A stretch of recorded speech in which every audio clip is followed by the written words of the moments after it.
பிறந்து 10 மாதம் இருக்கும்போதே எங்கள் அப்பா இறந்துட்டார். அதாவது எங்கள் அப்பா கருப்பாக சேவை பண்ண தெரியாது.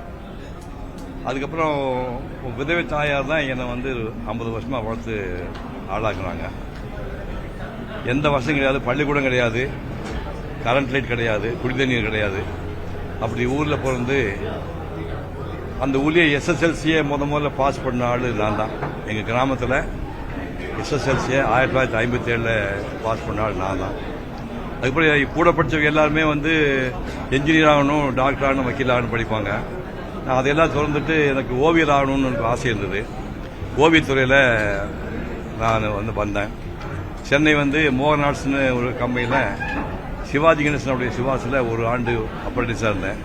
அதுக்கப்புறம் ஓவிய கல்லூரியில் சேர்ந்து 7 ஆண்டுகள் படித்தேன். வகுப்பில் படிச்சுட்டு இருக்கிற தவிர நான் என்ன பண்ணேன்னா, அந்த லீவு நாட்களில் எல்லா வெளியூர்களும் போவேன். அதாவது இப்போ தஞ்சாவூர் போவேன். தஞ்சாவூர் போய் அந்த கோயில் வந்து 1006 1010 வரைக்கும் கட்டின கோயில் தஞ்சாவூர் பிரகதீஸ்வரர் ஆலயம். அந்த கோயிலை வந்து காலையில் 8 மணிக்கு வந்து மத்தியானம் 2 வரைக்கும் 6 மணி நேரம் அந்த கோயிலை வந்து ஸ்பாட்டுக்கு உட்காந்து வரைவேன். அதேமாதிரி மதுரை கோயிலுக்குள்ள போய் உட்காந்து மீனாட்சி அம்மன் கோயிலுக்குள்ள 10 மணி நேரம், காலை 8 மணிக்கு வந்து சாயங்காலம் 6 வரைக்கும் 10 மணி நேரம் அந்த கோயிலை நான் ஓவியம் வரைஞ்சிருக்கேன். இப்போ திருப்பதிக்கு போய் கருட உற்சவர் ரதச்சோட்டையில் இடமே இருக்காது. நீங்களாம் கேப் போட்டிருக்கீங்க. இந்த கேப்பில் கால் கடியெல்லாம் படுப்போம். மேலே 10,000 பேருக்கு இடையில நடுவில் 2 பேர் காலுக்கு நடுவில் படுத்து தூங்கி காலில் இருந்து கைப்பம் படித்து குடிச்சிட்டு நான் ஓவியமாக 1962 வரைஞ்சிருக்கேன். அந்த மாதிரி இந்தியா பூரா சுற்றி ஓவியங்கள் வரைஞ்சேன்.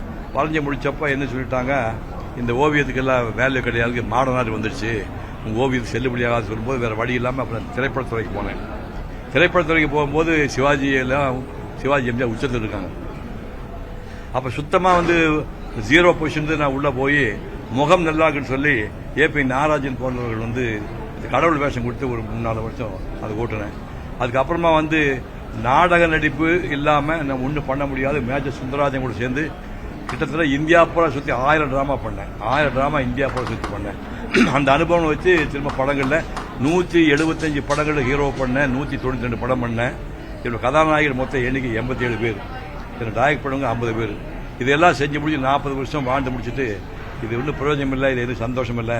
நம்ம வந்து கமல் மாதிரி பெருசாக சாதிக்கல, சிவாஜி மாதிரி திரைப்படத்துறை சாதிக்கல, நம்ம வந்து ரஜினிகாந்த் மாதிரியோ எம்ஜிஆர் மாதிரி பாப்புலர் ஹீரோவும் இல்லை அப்படின்னு வேறு ஏதாவது செய்யலான்னு முடிவு தான் நான் பேச்சாளர் நான் மாறினேன்.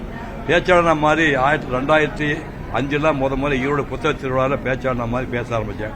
அப்படியே பேச ஆரம்பித்து இது வரைக்கும் 22 உரை தான் நிகழ்த்திருக்கிறேன். அது உலகம் பூரா வந்துருச்சு. விஜய் டிவி வழியாக, தனியார் டிவி வழியாக 22 டிவியும் வந்து ஸ்பீச்சஸ் வெளியே வந்துருச்சு. அதில் முக்கியமானது வந்து கம்பராமாயணம் என்னுடைய 67 வயதில்